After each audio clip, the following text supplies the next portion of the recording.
평생 가족을 위해 헌신했는데 돌아온 건 부담이라는 한마디였습니다. 급이 다르다는 며느리와 틀린 말 없다며 외면한 아들. 모든 걸 잃고 남편과 곰팡내 나는 고시원으로 쫓겨났을 때 제 인생은 정말 끝난 줄 알았습니다. 하지만 아들이 모욕처럼 던져준 그 낡은 스파크가 제 인생을 구했습니다. 이 눈물 나는 반전의 결말이 궁금하지 않으신가요? 저희 집은 여기 서울 마포에 있는 오래된 아파트예요. 꽤 오래되긴 했지만 제 손길이 안 닿은 곳이 없어서 어디 하나 허투루 관리된 곳은 없다고 자부해요. 매일 아침 저녁으로 반질반질하게 닦고 쓸고 하니까요. 여기 이사 온 게 엊그제 같은데 벌써 수십 년이 흘렀네요. 창밖을 내다보면 저녁 무렵에는 한강 위로 노을이 참 예쁘게 져요. 이 맛에 마포를 못 떠나는 건가 싶기도 하죠. 이 시간이 되면 아파트 단지 안은 늘 활기가 넘쳐요. 아래층 아이들 떠드는 소리, 자전거 경적 소리, 그리고 집집마다 저녁 식사 준비하는 냄새가 어우러져서 사람 사는 동네라는 걸 실감나게 하죠. 저는 지금 저녁 준비를 하고 있어요. 사실 오늘이 저희 남편 김영수 씨 생일이거든요. 그래서 아침부터 시장을 몇 번이나 다녀왔는지 몰라요. 재료 하나하나 제 눈으로 직접 보고 제일 좋은 놈으로 골라왔어요. 제 손이 좀 그렇죠? 쭈글쭈글하고 마디가 굵어졌죠. 그래도 이 손으로 수십 년 헌신하며 가족들 밥해 먹인 걸 생각하면 이 손이 밉지만은 않아요. 훈장 같은 거죠. 뭐. 남편 김영수 씨는 지금쯤 서재에서 신문을 보고 있을 거예요.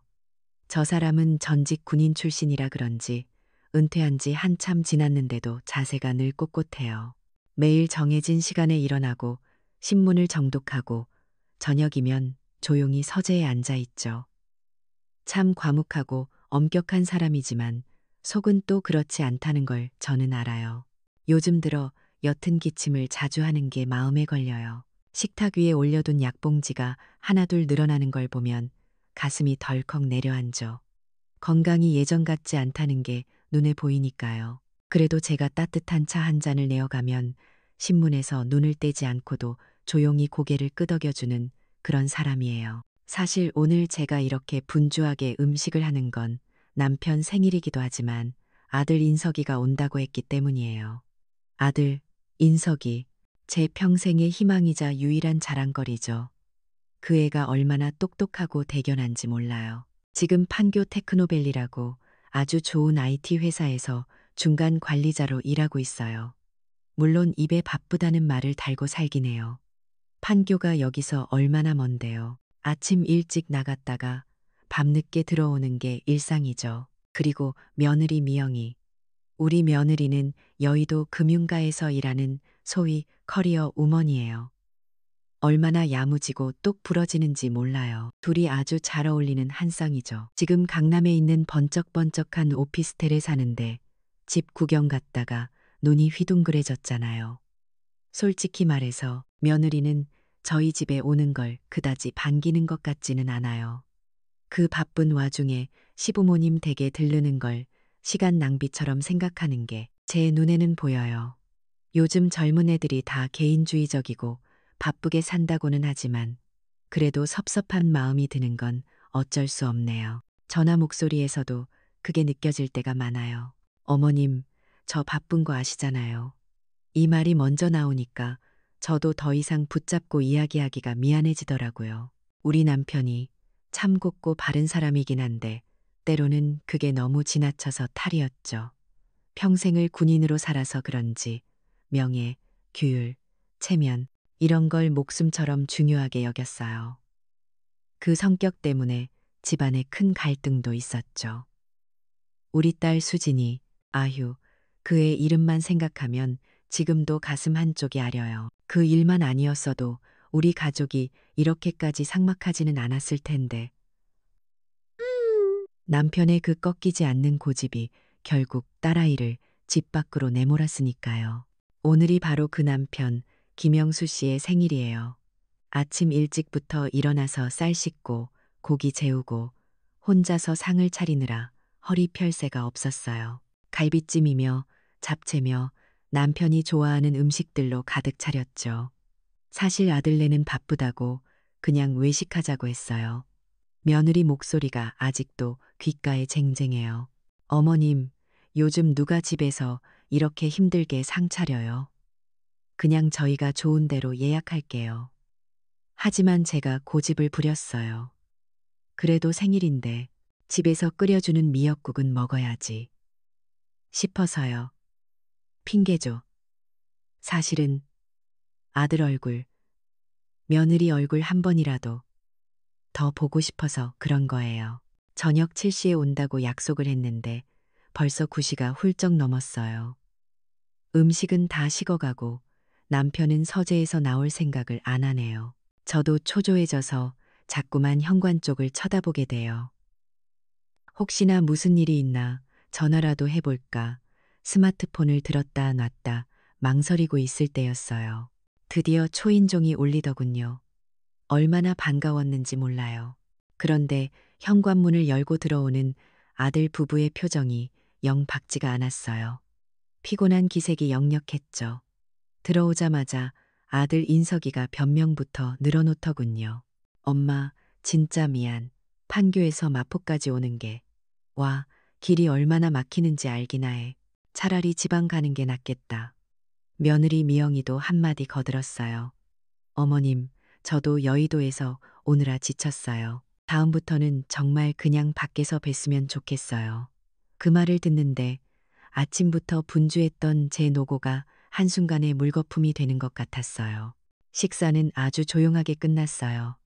이미 음식은 다 식었고 다들 피곤하다는 핑계로 숟가락을 일찍 놓았으니까요. 남편은 그저 묵묵히 식사만 했고요. 제가 그릇을 치우려고 일어섰을 때였어요. 며느리가 아들 팔꿈치를 툭 치는 게 보였죠. 아들이 그제야 생각났다는 듯이 주머니를 뒤적거리더니 아, 맞다. 아빠, 생신 선물이라며 뭔가를 꺼내더군요. 그건 자동차 열쇠였어요. 그런데 자세히 보니 흠집이 가득하고 로고가 다 벗겨진 아주 낡은 스파크 자동차 열쇠였어요.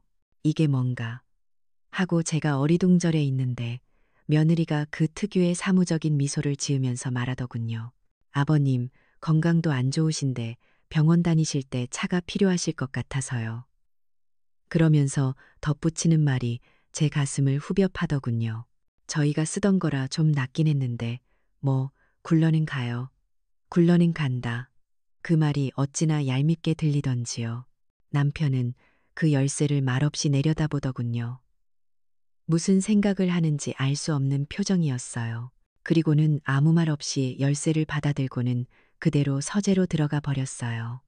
문이 닫히는 소리가 유난히 크게 들렸죠. 저는 봤어요. 그 굳게 다문 입술과 미세하게 떨리던 손을요. 저는 그냥 그 자리에 서 있었어요. 눈앞에는 먹다 남은 차갑게 식어버린 갈비찜이 보였죠. 그 순간 느낀 건 실망감을 넘어선 모욕감이었어요. 아들의 무심함보다 더 아픈 게 뭔지 아세요? 저를, 그리고 제 남편을 아무렇지 않게 내려다보는 며느리의 그 경멸 어린 시선이었어요. 마치 우리가 자기들이 쓰다 버린 낡은 물건이라도 되는 것처럼 취급하는 그 태도를요. 그날 생신상이 엎어지고 난 뒤 며칠 동안 저는 정말 넋이 나간 사람처럼 지냈어요. 집안 공기가 얼음장 같았죠. 남편 김영수 씨는 서재에 틀어박혀서 나올 생각을 안 하고 저도 밥맛을 잃어서 그냥 그렇게 무력감에 빠져 있었어요. 그날의 모욕감이 자꾸만 되살아나서 밤잠도 설쳤죠. 그 낡은 스파크 열쇠는 남편이 서재 책상 서랍에 넣어두고는 다시는 꺼내보질 않더라고요. 너무 외롭고 답답해서 그냥 뭐라도 보려고 스마트폰을 켰어요. 예전에 아들 녀석이 엄마도 이런 거라도 하시라면서 가입해준 인스타그램이라는 거였죠. 평소에는 들여다보지도 않았는데 그날은 그냥 손가락 가는 대로 이것저것 눌러봤어요. 그러다가 며느리 미영이의 이름을 발견했어요. 저를 팔로우하지는 않았는지 저는 몰랐는데 아마 아들 인석이가 실수로 태그라도 한 모양이에요. 비공개 계정이라는데 어떻게 그게 보였는지 가족 식사, 성공한 엄마, 회장님 포스, 뭐 이런 번쩍번쩍한 딱지들이 붙은 동영상이 하나 있더라고요. 호기심에 눌러봤죠. 웬걸, 장소가. 눈이 부시게 화려한 종로의 궁중 한정식 식당이었어요. 딱 봐도 엄청나게 비싼 곳이었죠. 화면 속에는 우리 아들 인석이와 며느리 미영이가 아주 화려한 옷을 입은 어떤 여자분, 바로 사돈 최 여사죠. 그분을 모시고 앉아 있더라고요. 스피커를 켜지도 않았는데 영상 속 소리가 어찌나 생생하게 들리던지 며느리가 아주 애교 넘치는 목소리로 말하더군요. 엄마, 생신 축하드려요. 우리 엄마 사업하시는데 품위 유지하셔야죠. 그러자 우리 아들 인석이가 그날 우리한테 했던 것과는 비교도 안 되게 아주 정중한 자세로 검은색 차키를 건네는 거예요. 며느리가 이어서 말했죠. 우리 엄마는 평창동 빌라 사시는데 차도 그 급에 맞아야죠. 사돈 최 여사라는 분은 역시 우리 사위밖에 없네. 부동산 사업하는 사람이 폼이 나야 계약도 잘 된다라면서 아주 기뻐했어요. 그 차가 번쩍번쩍 광이 나는 검은색 신형 현대 그랜저였어요. 그 순간 우리한테 던져줬던 그 흠집 가득한 스파크 열쇠가 생각나면서 손이 걷잡을 수 없이 떨리기 시작했어요. 스마트폰을 바닥에 떨어뜨릴 뻔했죠. 머릿속에서 그랜저의 광택과 스파크의 흠집이 마구 뒤엉키는 것 같았어요. 저는 더 이상 참을 수가 없었어요. 당장 인석이와 미영이에게 전화를 걸었죠. 목소리가 얼마나 떨렸는지 몰라요. 지금 당장 이 마포 아파트로 와. 1시간쯤 지났을까 둘이 불만이 가득한 얼굴로 들이닥쳤어요. 며느리는 어머님, 이 밤중에 또 무슨 일이세요? 라며 짜증을 내더군요. 저는 떨리는 손으로 그 동영상 얘기를 꺼냈어요. 이게 다 어떻게 된 일이냐. 며느리 미영이는 조금도 당황하지 않더군요. 오히려 차가운 표정으로 자기 스마트폰을 만지작거리더니 저를 똑바로 쳐다보며 말했어요. 아, 그거 보셨어요? 차라리 잘 됐네요. 어머님, 솔직히 말씀드릴게요. 저희랑 어머님, 아버님은 급이 다르잖아요. 그 말이 무슨 뜻인지 머리가 띵했어요. 며느리가 말을 잇더군요. 저희 엄마는 평창동에서 부동산 사업하시는 분이에요. 인맥이 생명이고 체면이 중요하시다고요. 그랜저는 투자인 셈이죠. 그러면서 저를 위아래로 훑어보는데 근데 어머님 아버님은요. 은퇴하시고 이 낡은 마포 아파트에 계시잖아요. 솔직히 저희한테 부담이에요. 제가 너무 기가 막혀서 소리쳤어요. 아니, 어떻게 부모한테 그런 말을. 그런데 제 말이 채 끝나기도 전에 며느리가 비웃듯이 말을 잘랐어요. 됐어요, 어머님. 어머님은 말씀드려도 몰라요. 평생 부엌에서 음식만 하신 분이 지금 이 사회가 어떻게 돌아가는지 뭘 아시겠어요? 부엌대기, 평생을 헌신한 제 삶이 한순간에 그렇게 부정당하는 것 같았어요.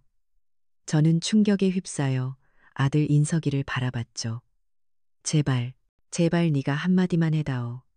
하지만 인석이는 제 눈을 피하더니 아내 옆에서 작은 목소리로 말하더군요. 엄마, 그만해. 미영 씨 말. 틀린 거 없잖아. 그 순간 정말 숨이 턱 막혔어요. 세상이 무너지는 것 같았죠. 아들의 그 한마디가 제 가슴에 비수가 되어 꽂혔어요. 다리가 풀리고 머리가 어지럽고 저는 그대로 거실 바닥에 쓰러지고 말았어요. 제가 정신을 잃기 직전에 서재문이 벌컥 열리는 소리를 들었어요. 남편 김영수 씨가 뛰쳐나오는 소리. 혜자야, 혜자야. 그리고 저는 병원 응급실 천장을 보며 눈을 떴어요. 병원에서 겨우 퇴원해서 마포 아파트로 돌아오긴 했는데 제 몸과 마음이 예전 같지 않았어요. 며칠을 알아누웠죠. 충격으로 쓰러졌던 그날 이후로 남편 김영수 씨는 제 옆에서 죄인처럼 아무 말도 못하고 그저 한숨만 내쉬었어요. 꼿꼿하던 그 사람의 어깨가 그렇게 작아 보인 건 처음이었네요. 집안은 쥐 죽은 듯이 조용했고 저도 그 사람도 차마 그날의 일을 입에 담을 수가 없었죠. 그렇게 위태로운 며칠이 흘렀어요. 제가 겨우 몸을 추슬러서 거실 소파에 앉아 있는데 초인종이 울리더군요. 웬일인지 가슴이 덜컥 내려앉았어요. 아니나 다를까 문을 열어줄 힘도 없었는데 아들 인석이가 비밀번호를 누르고 그냥 들어오더군요. 그런데 혼자가 아니었어요. 며느리 미영이, 그리고 그 뒤에는 그 화려한 사돈 최 여사까지 거실로 성큼성큼 들어서는 거예요. 사돈 최 여사는 아픈 사람은 안중에도 없다는 듯이 집안을 위아래로 훑어보더군요. 그러더니 고개를 끄덕이며 말하는데 그 목소리가 참, 마포. 오래되긴 했어도 위치는 괜찮네. 이 정도면 대출은 얼마나 나오려나? 저는 그 말이 무슨 뜻인지 몰라 멍하니 쳐다봤어요. 그러자 며느리 미영이가 소파 앞에 바싹 다가앉으며 본론을 꺼내더군요. 어머님, 아버님, 저희 엄마가 지금 정말 엄청난 부동산 프로젝트를 진행하고 계세요. 그 엄청난 프로젝트라는 말에 가슴이 다시 한번 철렁했어요. 미영이가 제 손을 잡으려다 제가 피하니까 표정을 싹 바꾸고 말하더군요. 이 집 어차피 빚도 하나 없으시죠? 이거 담보 잡아서 저희 엄마 사업 자금 좀 보태주세요. 담보라니 집을 담보로 돈을 내놓으라는 거였어요. 옆에 있던 아들 인석이도 거들더군요. 어머니, 아버지, 다 저희 잘 되라고 하시는 거예요. 미영 씨 엄마 사업이 성공하면 저는 더 이상 듣고 있을 수가 없었어요. 어디까지가 이 사람들의 바닥인지. 기가 막혀서 아직 힘도 없는 목소리로 차갑게 말했어요. 안 된다. 이건 우리 목숨이나 다름없는 마지막 재산이야. 맞아요. 평생을 모아서 빚 다 갚고 이제야 발 뻗고 자나했던 우리 부부의 마지막 보루였어요. 제 대답을 들은 며느리 미영이의 표정이 정말 무섭게 변하더군요. 자기 엄마 앞에서 거절당했다는 창피함, 그리고 분노가 그 얼굴에 다 드러났어요. 이게 정말, 엄마, 잠깐만 기다려봐. 그러더니 며느리가 갑자기 현관으로 달려가는 거예요. 그리고는 현관문을 활짝 열고 신발장에 있던 제 신발, 남편 구두, 우산, 닥치는 대로 집어서 마포 아파트 복도로 집어던지기 시작했어요. 어머님, 아버님, 도와주지도 않을 거면 이 집에서 당장 나가세요. 어차피 이 집 곧 우리 거예요. 며느리가 악을 쓰며 소리쳤어요. 저도 모르게 네가 뭔데 하고 소리쳤죠. 그러자 미영이가 정말 악마 같은 표정으로 저를 비웃으며 결정타를 날리더군요. 어머님은 정말 아무것도 모르셨나 보네. 아버님이 이 집 진작에 인석 씨한테 넘긴 거 모르세요? 뭐라고요? 집을 인석이한테 넘겼다고요? 저는 믿을 수가 없어서 남편 김영수 씨를 바라봤어요. 제발 아니라고 말해달라고 눈으로 애원했어요. 하지만 남편은 고개를 푹 숙인 채 아무 말도 하지 못했어요. 그 침묵이 모든 걸 인정하는 거였죠. 그 순간 모든 게, 과거의 모든 일들이 하나로 맞춰졌어요. 저희에게는 아들 인석이 말고 딸 수진이도 있었어요. 저를 꼭 닮아 마음 여리고 착했던 딸. 그 애가 결혼 전에 덜컥 임신을 했어요. 그런데 남자친구라는 작자가 그 사실을 알고는 도망을 쳤죠. 그 사실을 알게 된 날, 군인 출신으로 명예를 목숨처럼 여기던 남편은 집안 망신이라며 가문의 수치라며 딸애를 집에서 내쫓았어요. 저한테는 다시는 그 애를 찾지도 말고 연을 끊으라고 했죠. 하지만 어미가 어떻게 자식을 그래요. 저는 남편 몰래 꽁꽁 숨겨둔 비상금을 털어서 딸 수진이에게 생활비를 보냈어요. 혼자 몸으로 애 낳고 살아야 할 딸이 눈에 바려서요. 그런데 남편이 그걸 어떻게 알았나 봐요. 제가 딸애한테 재산을 줄까봐 그게 두려웠던 거예요. 그래서 저 몰래 우리 부부의 유일한 재산이었던 이 집을 하나뿐인 아들 인석이 이름으로 몰래 증여했던 거죠. 아, 아들의 배신보다 더 아픈 건 수십 년을 함께 산 남편의 배신이었어요. 제 가슴이 정말 갈기갈기 찢어지는 것 같았어요. 그 소란에 복도 양옆에 이웃집 문이 하나둘 열리기 시작했어요. 이웃 사람들이 복도에 어지럽게 널브러진 저희 부부의 짐과 악을 쓰는 며느리와 고개 숙인 남편과 넋이 나간 저를 쳐다보고 있었어요. 완벽한 굴욕이었죠. 그때 아들 인석이가 이웃들을 보란 듯이 제게 다가와서 선언하더군요. 어머니, 아니, 이젠 이렇게 부르기도 실례. 일주일 드립니다. 이 집 이미 팔려고 내놨으니까 그때까지 방 빼세요. 수치심, 고통. 그날 저희 부부가 어떻게 짐을 쌌는지 기억도 나지 않아요. 평생을 바친 내 집에서 내 아들 손에 이끌려 쫓겨났어요. 저희가 도착한 곳은 광장시장 근처에 창문도 없는 곰팡내 나는 고시원 방이었어요. 그 좁고 축축한 방. 저는 짐을 풀지도 못하고 텅 빈 눈으로 얼룩진 벽만 바라봤어요.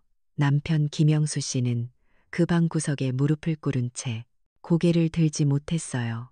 마치 그렇게 영원히 죄인처럼 있을 것 같았죠. 그 좁아터진 고시원 방. 곰팡내가 코를 찌르고 한 사람이 겨우 돌아누울 수 있을까 싶은 그 방에서 며칠을 보냈는지 모르겠어요. 남편 김영수 씨는 방구석에 무릎을 꿇은 채 정말이지 미동도 하지 않았어요. 마치 살아있는 사람이 아닌 것 같았죠. 저도 모든 걸 잃었다는 생각에 멍하니 벽만 바라보고 있었어요. 그날은 속이 너무 허해서 뭐라도 끓여 먹어야 하나 싶어서 고시원 공용 주방으로 나갔어요. 냄새나는 공용 냉장고를 뒤져봐도 먹을 건 없고 그냥 컵라면이라도 하나 먹으려고 뜨거운 물을 받고 있는데 구석에 매달린 작은 텔레비전에서 시끄러운 소리가 나더군요. 9시 뉴스 시간이었나 봐요. 수천억 원대 부동산 다단계 사기, 앵커의 목소리가 들렸어요. 그냥 남의 일이거니 하고 물을 붓는데 화면에 익숙한 얼굴이 나오는 거예요. 주범 최모 씨. 며느리 미영이의 엄마, 화려했던 사돈 최 여사였어요. 텔레비전 화면 속의 그 여자는 제 앞에서 폼 잡던 그 모습은 온데간데없고 모자이크 처리된 얼굴로 공항을 빠져나가는 모습이더군요. 해외로 도피했대요. 저는 컵라면을 든 채로 그 자리에 얼어붙었어요. 앵커가 계속해서 말을 이어가더군요. 최 씨는 심지어 자녀 명의의 부동산까지 이용해 거액의 사채를 끌어다 쓴 것으로 밝혀졌습니다. 사채, 자녀 명예, 제 머릿속에서 아들 인석이 이름으로 넘어갔던 그 마포 아파트, 며느리가 사업 자금을 보태달라던 그 말이 퍼즐처럼 맞춰졌어요. 아, 우리 집, 우리 집이 그 사기극에 넘어갔구나. 이미 끝났구나. 그걸 직감했죠. 컵라면이 손에서 미끄러져 바닥으로 떨어졌어요. 그렇게 또 며칠이 지났어요. 저는 그냥 모든 걸 포기한 상태였어요. 그런데 그날 저녁, 누가 그 냄새나는 고시원 복도를 쿵쿵거리며 뛰어오는 소리가 들리더군요. 그러더니 저희 방문을 정말 부서져라 두드리는 거예요. 남편이 놀라서 고개를 들 정도였죠. 문을 열어줄 생각도 못했는데 문이 벌컥 열리고 웬 낯선 사람이 굴러 들어오다시피 했어요. 아니, 낯선 사람이 아니었죠. 술과 땀에 절어 엉망진창이 된 몰골. 며칠은 굶었는지 눈이 퀭한 그 사람. 제 아들 인석이었어요. 빚쟁이들에게 쫓기고 있었나 봐요. 인석이는 저를 보자마자 그 차가운 고시원 바닥에 무릎을 꿇고 제 다리를 붙잡았어요. 어머니, 어머니, 제발, 제발 저 좀 살려주세요. 인석이가 울면서 모든 걸 털어놓더군요. 사돈 최 여사의 말에 속아서 더 큰 돈을 벌게 해준다는 말에 그 마포 아파트를 담보로 사채를 썼대요. 그런데 최 여사가 그 돈을 갖고 도망치자마자 사채업자들이 집을 경매에 넘겨버렸다고요. 며느리 미영이는 자기 엄마와 함께 흔적도 없이 사라졌대요. 자기는 신용불량자가 되고 빚더미에 앉아서 쫓기는 신세가 됐다고요. 저는 그냥 가만히 서서 제 발밑에 매달려 오는 아들 녀석을 내려다봤어요. 이상하죠. 그런데 눈물이 한 방울도 나지 않는 거예요. 콧물 눈물 범벅이 돼서 어머니를 부르짖는데 제 마음은 얼음장처럼 차가웠어요. 남편에게 배신당하고 아들에게 쫓겨났던 그날 밤, 그 고통이 저를 완전히 다른 사람으로 만든 모양이에요. 저는 제 다리를 붙잡은 아들의 손을 힘을 주어 떼어냈어요. 그리고 차가운 목소리로 말했죠.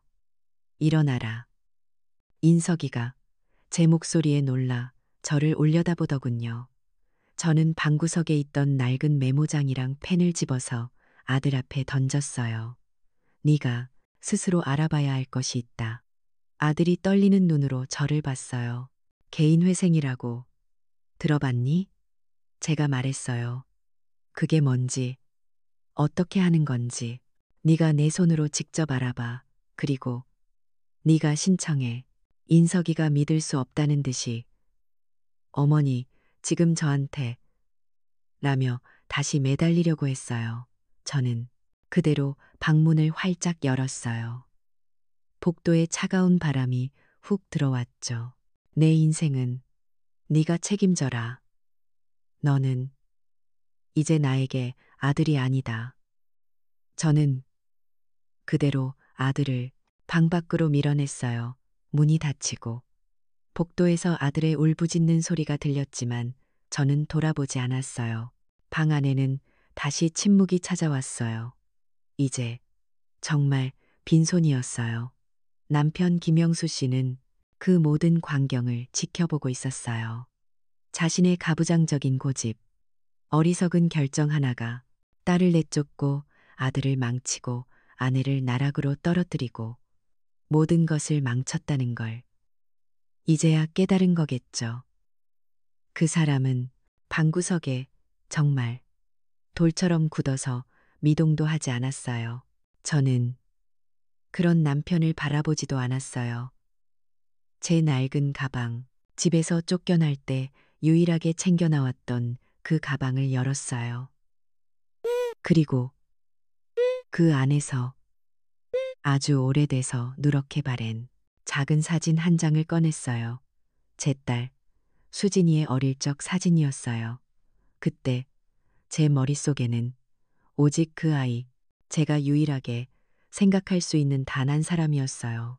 아들 녀석을 그렇게 매몰차게 내보내고 저는 그 누렇게 바랜 딸아 이 사진만 손에 쥐고 있었어요.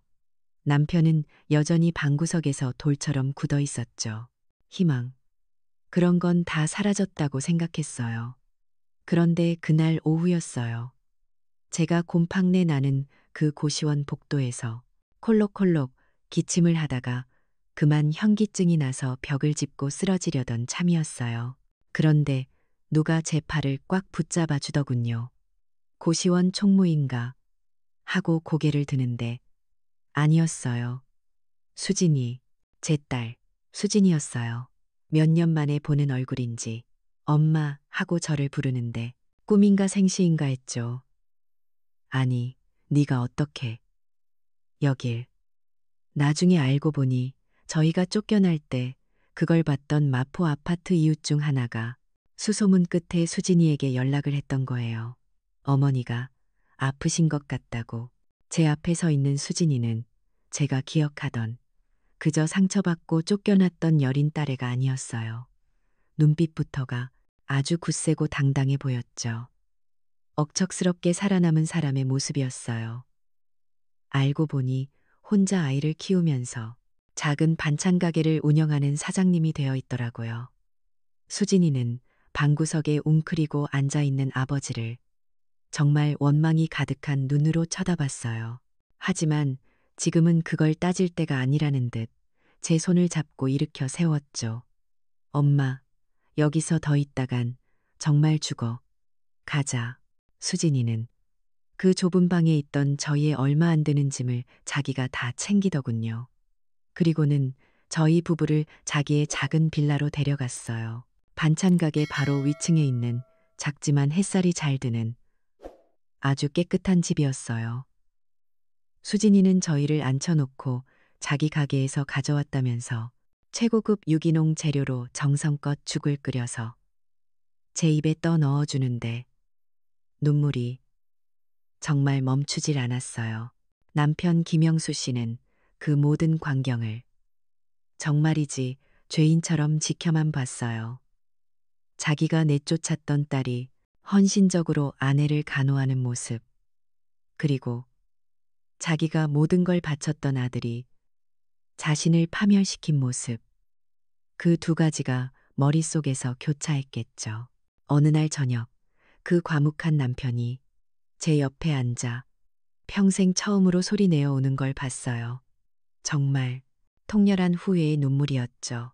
제가 어느 정도 기력을 차리고 며칠 지났을 때예요. 남편이 수진이를 조용히 부르더군요. 그리고는 아주 낡은 통장 하나를 수진이 앞에 내밀었어요. 그건 남편이 군인 시절부터 모아온 군인 연금이랑 퇴직금, 전 재산이었어요. 이건 원래 인석이 주려던 돈이다. 남편이 차마 딸의 얼굴을 보지 못하고 고개를 숙이며 말했어요. 아비가 미안하다. 그건 투자라는 이름에 피눈물 나는 사과였어요. 수진이는 그 돈을 울면서 받아들었어요. 그리고 정말 독하게 그 돈을 쓰기 시작했죠. 가게를 현대화하는데 전부 쏟아부었어요. 당장 온라인 주문 시스템부터 만들더군요. 그리고 저랑 같이 다녔던 시골 장터들을 기억해내서 유기농 공급업체들과 직접 계약을 맺었어요. 그럼 저는 뭘 했냐고요? 저는 제 평생의 노하우가 담긴 제 손맛을 그 주방에 쏟아부었죠. 수십 년간 묵혀둔 제 비법 레시피들을 하나도 남김없이 딸에게 전수했어요. 우리는 정말 밤낮 없이 일했어요. 그러던 어느 날, 웬 젊은 사람이 큰 카메라를 들고 가게에 왔더군요. 자기가 아주 유명한 음식 블로거래요. 우연히 들렀다가 제 장아찌 맛을 보더니 눈이 동그래지더군요. 이건 진짜 어머니의 손말이라면서요. 그 사람이 그날 밤 인터넷에 극찬하는 글을 올렸어요. 그 다음 날부터 기적이 일어났죠. 가게 전화기에 불이 났어요.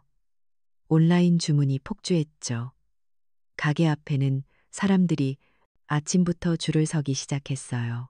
제 건강도 금방 회복됐어요. 그 따뜻하고 맛있는 냄새가 나는 주방에서 딸하고 같이 일하는데 아플 새가 어디 있겠어요. 행복했죠. 그리고 제 남편 김영수 씨, 그 사람은 더 이상 무기력하게 앉아있지 않았어요. 어느 날 그 고시원에 버려두고 왔던 그 낡은 스파크, 아들이 모욕처럼 던져줬던 그 차를 끌고 왔더군요. 그리고는 다음 날 아침부터 그 차에 반찬통을 가득 싣고 배달을 나갔어요. 굴욕의 상징이었던 그 차가 이제는 우리 가족의 생계를 책임지는 귀중한 노동의 도구가 된 거예요. 남편이 그렇게 행복하게 일하는 모습은 저도 수십 년 만에 처음 봤어요. 가게가 정말 정신없이 커졌어요. 수진이가 저를 닮아서 야무지거든요. 세무사를 찾아가서 상담을 받더니 가게를 주식회사로 법인 전환을 하더군요. 그리고 유일한 법적 소유주는 당연히 딸 수진이 이름으로 했어요. 그건 아주 전략적인 결정이었죠. 다시는 인석이 같은 놈에게 혹은 그 누구에게도 우리가 피땀 흘려 이룬 이 재산을 빼앗기지 않기 위해서요. 우리 가족 모두 그 결정에 기꺼이 동의했어요. 가게 문을 닫고 저희 세 식구, 저랑 남편 김영수 씨, 그리고 딸 수진이 그렇게 셋이 가게에 둘러앉아 저녁을 먹는 게 이젠 저희의 일상이 되었어요. 그날도 갓 지은 따뜻한 밥에 저희가 낮에 정성껏 만든 반찬들을 꺼내놓고 앉았죠. 남편은 그 무뚝뚝한 사람이 말없이 젓가락으로 제일 맛있는 반찬을 집어서 수진이 그릇 위에 턱 올려놓더군요.